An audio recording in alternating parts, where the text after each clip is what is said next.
Alabama. We have Dinosaur Adventureland, and we teach on science in the Bible. And you, I understand, are 11 years old, and you like to teach on science. Tell me about your ministry and what you're doing there, Taylor. So I have a YouTube channel, actually, and I post like gymnastics videos. I do questioning evolutionist videos. And I do like jokes. I draw faces on watermelons, and I make them sing. And if they don't sing right, I eat them. And yeah, I have guinea pigs too. Well, what are you trying to accomplish? What's your goal for your show? What are you trying to do? So I'm trying to get like a big, like number of people so I can teach them about that. So I have like 5,000 subscribers. Awesome. Well, any kid your age can do this. Teach about God's creation. It's simple. Do you ever get any atheists give you a bad time about it? Sometimes in my comments. That's good. That's good. They give me a hard time too. All right. So, are you doing anything on particular animals of the Bible like I do? Like tonight, I'm preaching on the platypus. That could not possibly have evolved. Do you have any? What kind of lessons do you teach? So I just like telling. Oh, I have my friend Beans. If you don't know who Beans is. Okay. Yeah. So sometimes she can have me come with her and we talk about creation, how we didn't evolve from monkeys. Yes, I talk about completely different.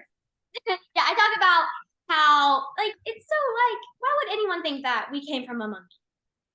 I don't know how they even come up with that stuff. Why does anybody believe we came from monkeys? That is, I don't understand them. If they want to be a monkey, go ahead, but I don't want to be one. No. So what's your monkey's name there? Beans, named after your Chihuahua at DAL a long time ago. Oh no, named after Beans. Hey, how did you like Dinosaur Adventureland here? It was fantastic. Are you going to come back? I'm hoping on it. Yeah. I want to come too. Great things about it. It's free. What else do you want? Come on down. We just had one more baptized a few minutes ago. Visit a bunch of visitors. Take the tour. It's a blast around here. So did you do a show already with? So we're going to play that after this introduction. Okay. Yeah. This is an example how an 11-year-old can do something for God with their life. You don't have to wait till you're 30 or 40 or 50 or 200. Get busy. Do something. Awesome. How long you had your channel? You got 5,000 subscribers already. So I had it now for I think 2 years. I started off with gymnastics, and then I went over to guinea pig stuff, and then I went over to my evolution and questioning evolutionist videos. Okay. So you question evolution. There's no evidence for it. Nobody's ever seen a cow produce a non-cow, or a dog produce a non-dog, or a monkey produce a non-monkey. It's dumb. I don't know of a kind way to tell them that. Are you going to do any debates with other kids your age that believe in evolution? I haven't found any actually yet. Maybe Probably one day I'll find someone. Yeah. It's to challenge all the 11-year-olds. Take them on. If they believe they came from a monkey, take them on in a debate. Yeah. Yeah. Well, thank you, Taylor, for what you do. Keep up the good work. I want you to reach a bunch of people for the Lord, but also I want you to be a good example where thousands more kids your age say, I could do that. Start a channel. What's the name of your channel? Taylor K. Taylor K, just the letter K. Yeah. All right. So everybody, please subscribe, Taylor K, and show your kids. Say, hey, this kid's doing something for the Lord. Why don't you get busy? So many kids are so distracted playing video games and watching TV, they don't realize there's a war going on between God and the devil, and we better get involved. Do something. All right. Anything else, Taylor, you want to tell the folks? I think I'm good. Okay. Check out Taylor K, gymnastics and stuff on creation versus evolution. Thank you for what you do. You're welcome down here anytime, okay? Thanks. All right. Thank you. Thank you. Bye-bye. Bye, Beans. Bye, Beans.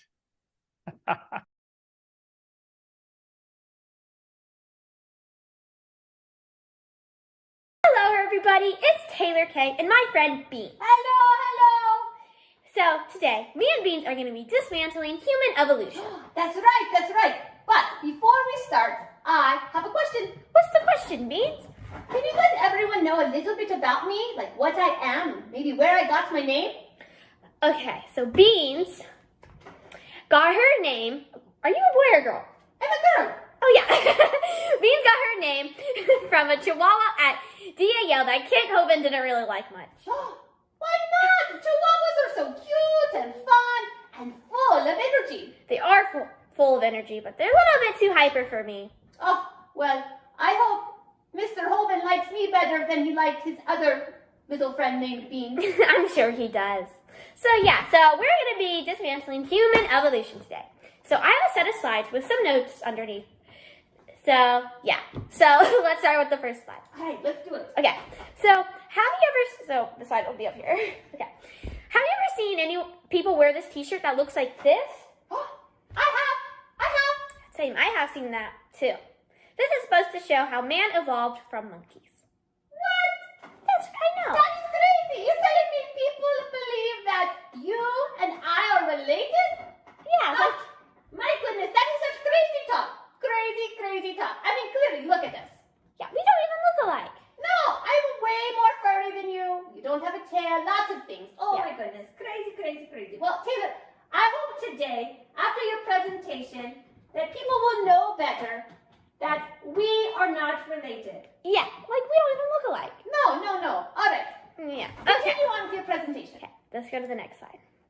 So I will be using this diagram from Life Magazine's article titled Early Man. This is probably the most popular chart used today. Beans and I are going to go through each one of the different steps to show how there is no evolution between monkeys and people. Oh, that's right. I know, like anyone with the brain could know that. Like, we don't... I feel like I like the one at the first monkey with his arms kind of Yeah, they're kind of crazy. All right. Continue on. Okay, so the monkey with the crazy arms, that's called a Pleopithecus. It's kind of hard to pronounce, but it's called a Pleopithecus. Pleopithecus is simply a gibbon, like you. That's right, that's me. So I guess I should be having my arms a little crazy. Yes. Do I look like the monkey? You have to go like that. Yeah. The caption underneath even says it has the same look as a modern gibbon. So here's a picture of a gibbon. Oh, and also here. Yeah, Here's a gibbon. here's a gibbon. Hey, that's me. Yeah, that's you. I like it. What a very handsome monkey. Maybe you are a Pleopithecus. Okay, let's continue. Okay, so the first one is just a picture of a small monkey. How does that prove evolution? The answer is it doesn't. There are still plenty of gibbon monkeys running around today, like you, Beans. Oh, like me. I'm running. You're running around. And there is no evidence that a gibbon gave birth to a non-gibbon. Of course not. Yeah. So let's look at the second guy in the picture. Yes. So The that. guy's a monkey. Oh yeah. Silly me. Okay. This monkey is called a proconsul. I think I pronounced that right. A proconsul. And it says right there in the description that a proconsul is a very early age ape. And it might be an ancestor to a chimpanzee or a gorilla. A gorilla. Wait. So you're telling me that this little monkey or guy, I mean, I'm really confused with this chart. Yeah. Standing up, if I don't understand, if neither the chimpanzee nor the gorilla stand up and walk on 2 feet. So how can this monkey guy person stand up and walk on 2 feet? Good question, Beans. It should definitely be on all fours. So far, we have a picture of a gibbon monkey and another monkey that is probably a chimpanzee. Right. Next slide. Okay. Neither of these have anything to do with monkeys turning into people. They still exist today, and there are no in-betweens between gibbons and chimpanzees. There are separate kinds. On to the next group of monkeys. Okay, starting on the left, we have a Dryopithecus. Every monkey on here ends with Pithecus. So it says that the only fossils we have of animals are its jaws and teeth. So the scientists would have to make a lot of assumptions. You know, like Assumptions. if you were going to guess what kind of Hold on, monkey I I like, pronounce it what right. would you think it was? Assumptions. That's right, Assumptions. All right, you make an Or assumption. guesses. What do you About think I like to eat? bananas. That's right. That's right. That is an assumption, and you are correct. Yes. Sometimes you make assumptions and they are wrong. Tell me Assumptions. about a wrong assumption. Keep going. Keep going. Okay. About what it looked like if all they would have found are some jaws and teeth of it. Additionally, the caption clearly states that this is a great ape, which includes gorillas, orangutans, and chimpanzees. But not you, Beans. What? Gibbons are not a great ape. Oh, I'm so disappointed. It's fine. It's okay, Beans. I think you're great. Oh, I think you're great too. Thank you. Aw, thanks. Okay, the next slide is, so far, all we have are pictures of different types of monkeys. Okay, let's look at the next guy here. Oreopithecus. I think I pronounced that right. Right. So the caption starts off by saying that it is a likely side branch on a man's family tree. I'm sorry. Pause. What? That's crazy.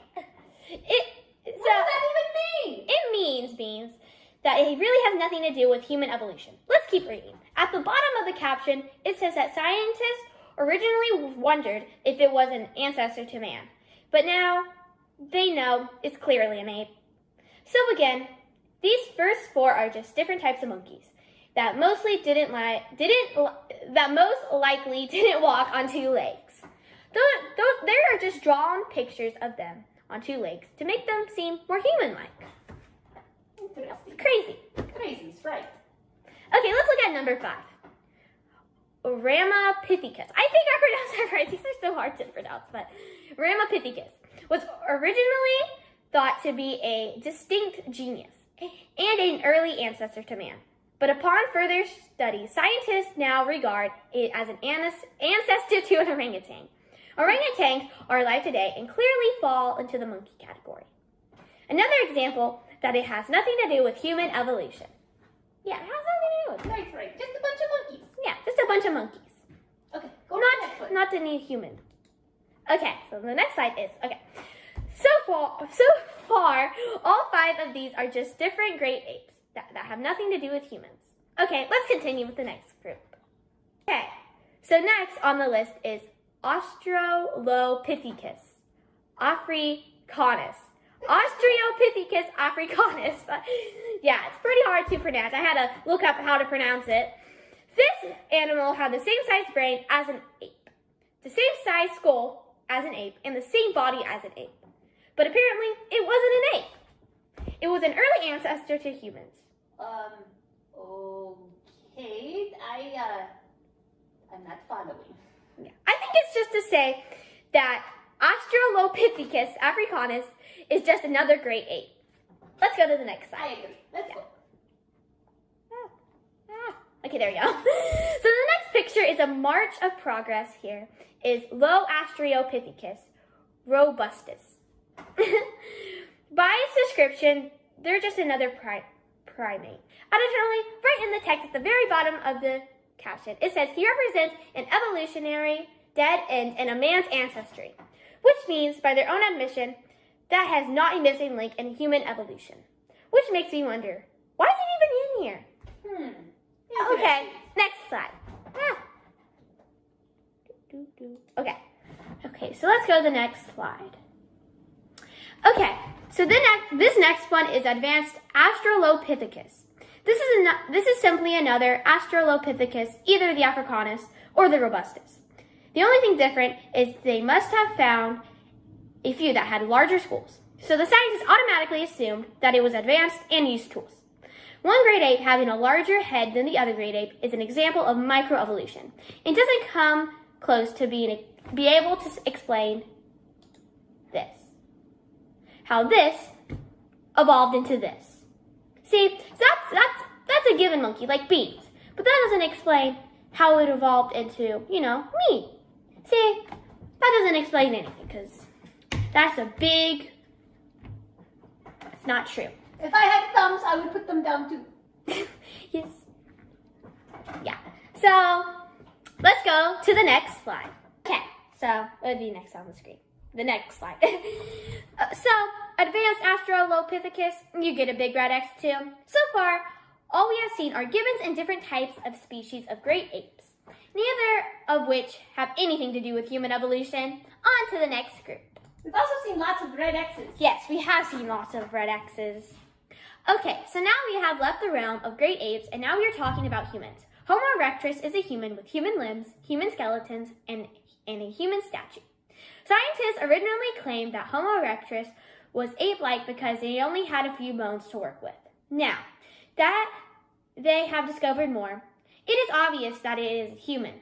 The main difference between Homo erectus and people today that they were shorter and had smaller skulls, but their skulls were human-shaped, not great ape-shaped. Both of them are based on environmental, cultural, and dietary conditions, just like we see today. People from some countries are shorter and have smaller heads than people from other countries. That doesn't mean they aren't human. Homo erectus, you get a big red X. Big red X. Yes. Okay, next is Homo sapiens. All the fossils of early Homo sapiens that scientists found are now just classified as Neanderthals, which we will discuss in a minute. So there really is no reason for them to still be on the chart. The chart markers are either extremely out of date of the research or just lying to us by keeping it in here. I don't like being lied to either. So this is easy to give a big red X to. On to the next human. Okay, next up is Solo Man. So right here in the text, it says Solo Man is extinct and everything we know about him is made up of some skull fragments and skin and shin bones.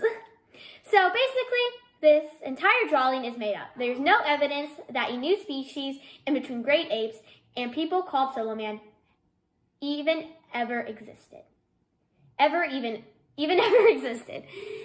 All we have is some bones showing some guy with human-like shin bones and a thick skull, which could be brought up about because of environmental factors. Solo Man, you get a big red X from me. Okay, on to the next group of humans. I don't like to be lied to. I don't like made up things. I don't like made up things either. Yeah, so I give them a big red X. Okay, next here on the list is Rhodesian Man. Another one that has no business being on the list. Rhodesian Man fossils are almost identical to that of Homo erectus, which are just shorter people with smaller skulls and brains than that of modern man. But they think that because they found some tools next to these fossils that they must be an entirely separate species in another link in the human evolution chain, which is obviously not. Rhodesian Man, you get a big red X because you never existed. Big red X. Yes, another big red X. Okay, next on the list is the world-famous Neanderthal Man. So originally, Neanderthal Man was depicted as brutish. Right, he was depicted as Yes. brutish. Like the text says, and kind of hairy, like Bigfoot. But as time went on, more fossils were discovered. Neanderthal Man got updated, and now most scientists believe that he looked very similar to humans that are alive today. In fact, many Neanderthals had larger brains than man today and could make tools, jewelry, and cooked with spices and made artwork. All right. So just to sum up Neanderthals, they looked like humans today, thought like humans today, and produced things like humans today. So Taylor, isn't it safe to say that Neanderthals were just people that lived either in isolated environments or maybe before Noah's flood, like many of the other fossils we already discussed? Yes, Bean, it is safe to say. Okay, Neanderthal Man, you're just a regular human and clearly not a link between apes and people. So you get the big red X. And you get a big red X for me too. Yes. Next on the list here is Cro-Magnon Man. The text says on Cro-Magnon Man that he is only a cultural step away from modern man, which means that he is modern man. Scientists classified him as different because he used different tools than modern man. Also, a simple Google search on Cro-Magnon Man says that he is actually anatomically identical to modern man in every aspect. So basically, they think he is different from modern man because he used different tools than modern man did. Is it possible that he developed different tools based on environmental and cultural factors, and that Cro-Magnon man is simply modern man in a different region? Of course it is. Look at us today. Chinese people eat with chopsticks, and American people eat with forks and knives. That doesn't mean we're different species. This is an easy one, Cro-Magnon man. You get the final big red X for today. Big red X. Yes, he got a big red X.